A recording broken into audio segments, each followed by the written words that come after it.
Okay, hi there. Yeah, just a short piece today on the subject of dowsing, especially with pendulum dowsing.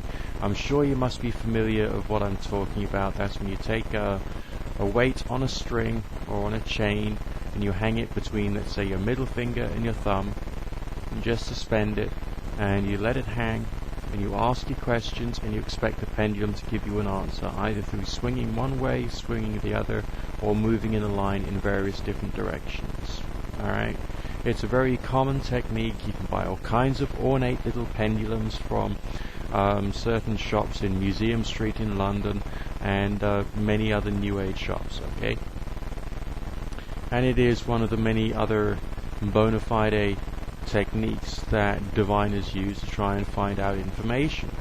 Now, yes, I personally do describe and define my occult work as a science or as scientific. And the reason for that is because my analysis of the work that I do and the experiments that I do with divination, with ritual magic and so on and so forth, I try and apply scientific reasoning, and I try and increase my skills using basically artistic theory, trying to improve skills stage by stage every time I practice it. Now, when it comes to the subject of dowsing, the biggest critique of the technique is that of the idiomotor theory, which suggests that it's something inside your conscious or subconscious mind which then makes your arm move at a certain time when you're asking the pendulum a question. I don't believe that is actually a critique of the technique of dowsing. Alright? Because, sure, your arm moves, and your arm will then move the pendulum. You train yourself with time that certain movements of the pendulum will actually have a certain meaning, such as maybe clockwise for yes or anti-clockwise for no, depending upon whatever system you have learnt and you have taught yourself and your pendulum to work with. Nothing wrong with that.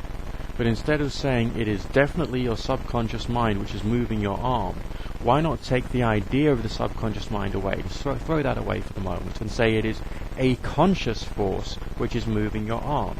That leaves it a little more open and woolly, alright? If you're in a ritualistic situation and you've done like invocations of an angel or a higher being or a higher power, and you've done your meditation or your ritual so powerfully that your higher power seems to exist, then it would seem that your higher power or your spirit guide is actually directly affecting the pendulum. It might well be another part of your own mind. We certainly don't know whether these beings are in fact a part of our own minds or not, but they do seem to be. And they also seem to answer questions through, in this particular case, the pendulum.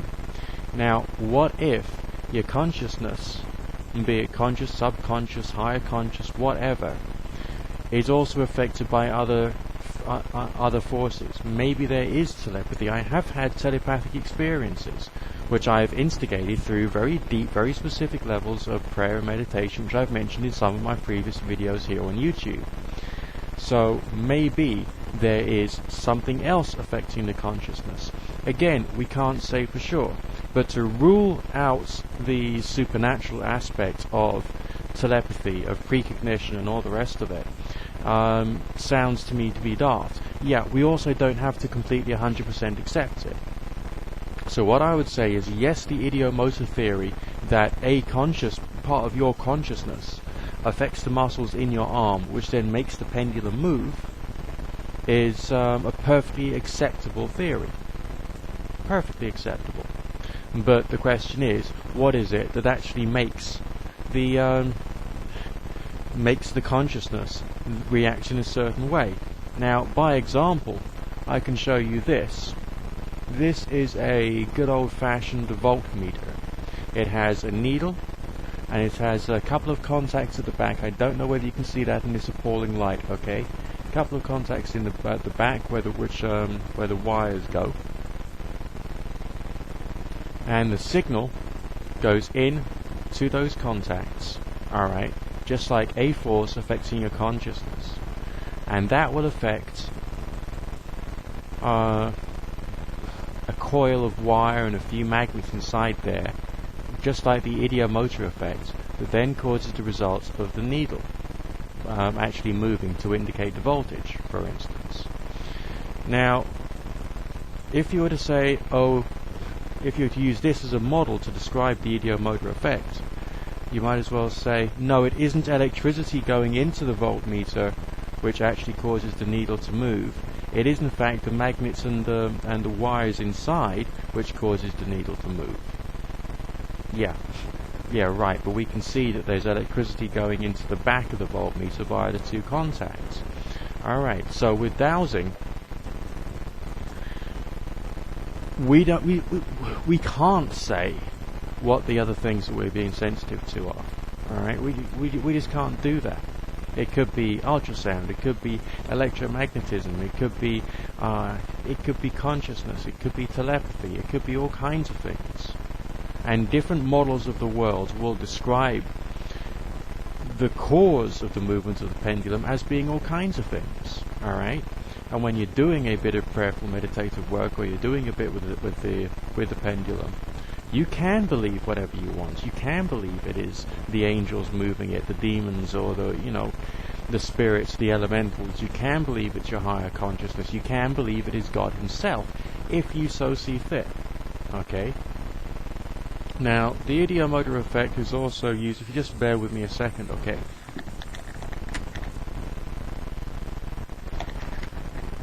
Sorry about that. Right, the idiomotor effect is also blamed for the movements of a planchette on a Ouija board, okay? Now, this is just a standard Ouija board which I got via eBay, I think it was, alright?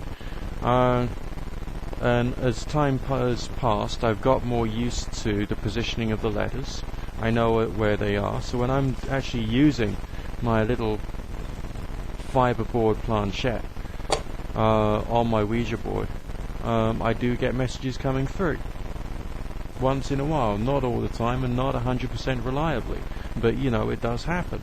And some people say, no, it's just the idiomotor effect that's making it happen. Well, so what if it is? Basically, who cares? The fact is, it's fun. You get strange messages from your pendulum, from the board. With a bit of practice, you can slowly increase the quality and quantity of accuracy that you get, and the coherence of the messages that the pendulum or the Ouija is giving you. Alright? So, does it actually matter whether it is the idiomotor effects? No, I actually think that's a very good model. But as I pointed out by demonstration, by example with the voltmeter, we've got to say that there is a signal coming in somehow. And even if it does come from yourself, and you're actually accessing another part of your own being, which is somehow more sensitive to ideas, thoughts, feelings, and God alone knows what, then it's a perfectly acceptable idea to use. Alright? So, if someone tells you off and says, no, it's just the idiomotor effect that's moving your pendulum or moving your planchette, say, okay, fine. I agree. And then say, but, what is it that causes the idiomotor effect to happen?